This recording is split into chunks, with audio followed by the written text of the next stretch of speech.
Hey everyone, happy Friday. High five to all of you out there. You made it through another week. And my name is Mike Gilliman. I am a business owner, entrepreneur, author, dad. That's probably my favorite role. Coach. So I'm here to answer any questions on Fridays. It's kind of like open office hours, or open office half hour technically. So I'm on every Friday at noon Pacific time. I'm also on Tuesdays, and that's next Tuesday. I'm starting with a whole new series. I just had a 7-part series on building a rock solid team. And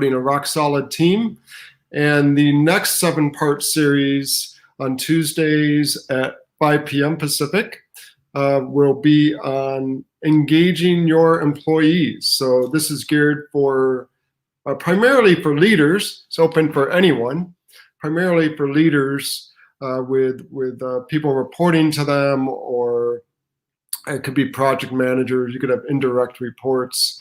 But how do you engage your team or your organization if you own a business, for example? How do you keep people engaged and deal with some of the issues? So I'm really excited about that series. And some of the topics I'm going to be talking about are, dealing with conflict. How do you deal with conflict? Motivating others. Having an environment, how do you create an environment where people are motivated? Making decisions, like in the way that you make decisions, how does that impact employee engagement? And employee engagement has been shown in organizations, and the Gallup organization has a lot of data on this, as well as other think tanks have a lot on this, like the Conference Board, institutions like Harvard Business Review. So there's a lot of information on how there's a positive relationship between higher employee engagement improves the bottom line, right? And there's a number of studies. So if that interests you, tune in on Tuesday. And with that, I like to have Fridays to focus on, at least at the beginning, what's something that you're grateful for. So if you're watching the replay, for any of my replay watchers on Facebook, YouTube, or LinkedIn, I'm broadcasting on all 3 right now, leave a comment. Like, what's something that you're grateful for that happened this week? It could be a little thing. It could be something larger. So I had something I was going to be grateful for, but it got postponed. But I'll share with you. So I have this property in Connecticut, and it's been a money pit for 7 months now since I bought it. And COVID did not help at all. And so far I've been able to keep one tenant in there. But the other unit, it's a house, has been completely vacant. And there's been one thing after another that hasn't worked out with it. And so finally I have contractors. They're supposed to start today on the roof. And he let my property manager know this morning that he got delayed from a previous job, so he wasn't going to make it. So that's disappointing. So he's going to make it on Monday instead. So I'm just grateful, though, that I've got, people lined up to get this taken care of. I'm hoping by next Friday, that all the things that, at least the priority things, not everything will be done by next Friday, but have it move-in ready by next Friday. Or actually Thursday is technically when I need to have it ready. And I have a tenant signed up for it, which I'm excited about. So that happened in the last week. So I'm really grateful for that. They seem to be super tenants. They've already met the other one, and they're looking forward to being there. So how about you? What's something that you're grateful for? What's something that you're grateful for? What else can I share with you? There's been a common theme. I'm kind of thinking about the clients I've met with this week. I've had about 10 or 11 clients I met with this week, virtually, of course. And boy, one of the big themes has been how to have a difficult conversation. And I'll probably talk about this somewhat on Tuesday from a leadership perspective. And many people are finding it a lot more difficult now in this virtual environment to have these tough conversations. I mean, they're tough to begin with. And then you add in the fact that we've been working all by text and video, like Zoom and or Microsoft Teams, whatever. We've been working remotely. It can make it that much more tricky and challenging. And so, one of the key things for dealing with conflict that we often leave out are what's the impact to us? What's the impact to us? And getting clear emotionally, psychologically, financially,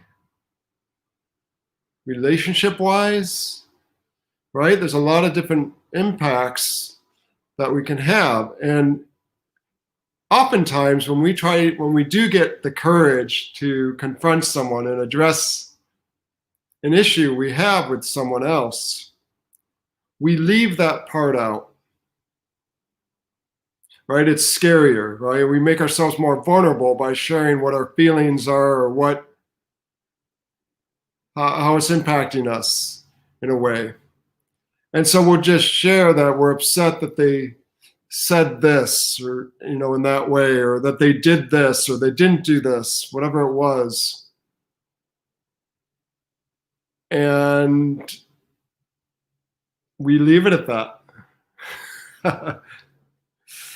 And sometimes it's fine, if the other person's pretty conscious and self-aware and tuned in and values your relationship, whether it's a personal relationship or whether it's a professional relationship, and there's that safety there, then you can have some dialogue and you ultimately get some resolution and kind of like an onion, just kind of unpeel the layers and whatnot. But what happens when you've got someone that doesn't quite get why you're so upset or doesn't care? Or they don't seem to care, right? And so that's where sharing some of the impacts, the personal impacts to you, or if you're a leader, to your team, right? If it's an issue that's created between another department and yours, that's where there's a lot more power exchanged there and significance on why someone should pay attention. Right? That gives them more about the why. Oftentimes we lead with the what, and we don't provide enough of the why behind it, why it's such an issue. Because we're all different. We'd like to think that, well, of course it's obvious to them. All I should have to do is just bring it up. It'll be obvious to them why it's such a problem. But if you think about it, in any of your experience, it might not be seen as a big issue, right? It may not be seen as a big issue. So I'm trying to think of an example of a time where I had that. I've had a lot of different examples personally. I'm trying to think of a work example.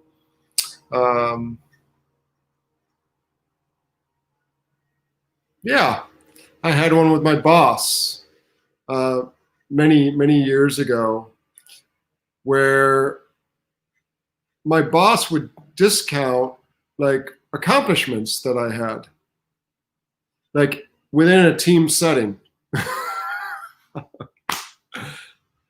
And the first time it happened, she was brand new to the organization, I was like really struck by that. Like, whoa, I had been reviewing some positives that my team had accomplished, and I invited her just to sit in as a guest, so she could kind of see what we're up to and learning on, and she just proceeded to just start putting holes in the different accomplishments and justifications, and it was really odd at the time.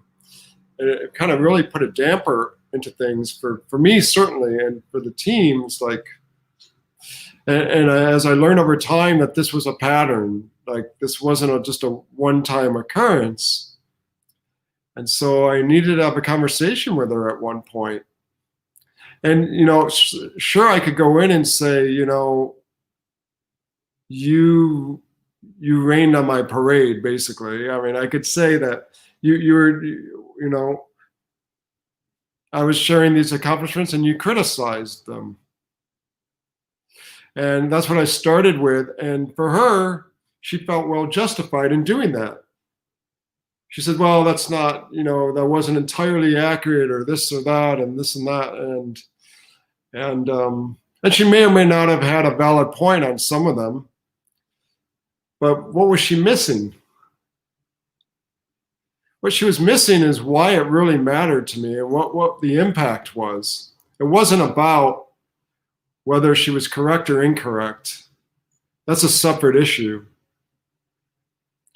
What it was about was the message that sends to me and to the team. Right? Trying to recognize and appreciate people, and you just diminish and discount it. So it made me not feel valued and become disengaged. And the team, right? And she wasn't even there during all that time, except the last, maybe month. So by sharing with her the impact that it had emotionally on me, or on my productivity, or on the teams, then that filled her in. Like, that's data. A lot of times I work with a lot of technical professionals, engineers and IT business analysts and accounting and finance folks, project managers, a lot of technically oriented. And they tend to be very logical in nature. And I'm wired that way. I get it. I'm wired in that way. My passion is on the people side of things, not so much on the technical aspects. But personality-wise, I have a similar thinking pattern in some respects as they do. Kind of the Myers-Briggs or whatnot. Consider, though, that emotions and kind of your psychology of things is also data. Right? Might not always be logical, but it is data. It's a different form of data. So to all you engineers and IT people out there, and project managers, when you're addressing a conflict, it's a human issue. Right? If there's humans involved, right? It's not just you and the computer or you and the machine. There's other humans involved. Then there's an emotional content. There's an emotional, that's part of it. It's not all just the logic, the process, not all just the process or the technical process, right? There's also the process of how we relate to each other, how we respect or don't respect each other, how we are candid or not candid with each other, how we support or don't support each other, how we speak to one another, like the tone of voice that we use, whether we do that privately or publicly to either shame the other person or not, or hold them up in high regard. So all of these things matter. They affect us. I mean, do you want to hire someone that's kind of kind of a negative or toxic?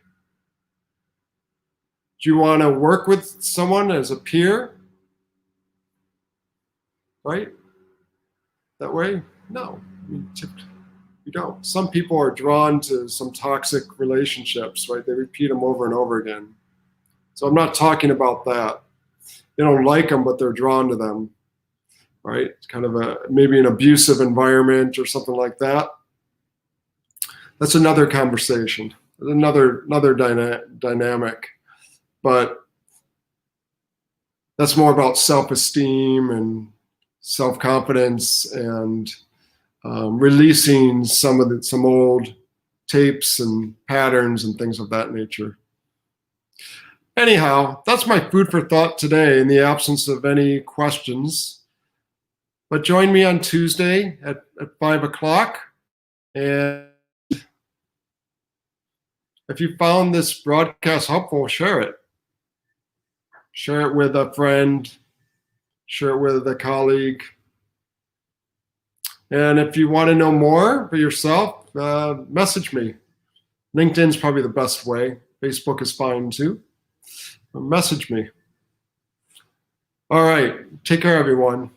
Mike Gelman signing out. Have a great weekend. To my Jewish friends and family, well, I probably don't have family watching, but to my Jewish colleagues and friends out there, Lashana Tova, have an easy fast. Yom Kippur begins Sunday night through Monday, at least the first evening. And so take care, everyone. Bye-bye.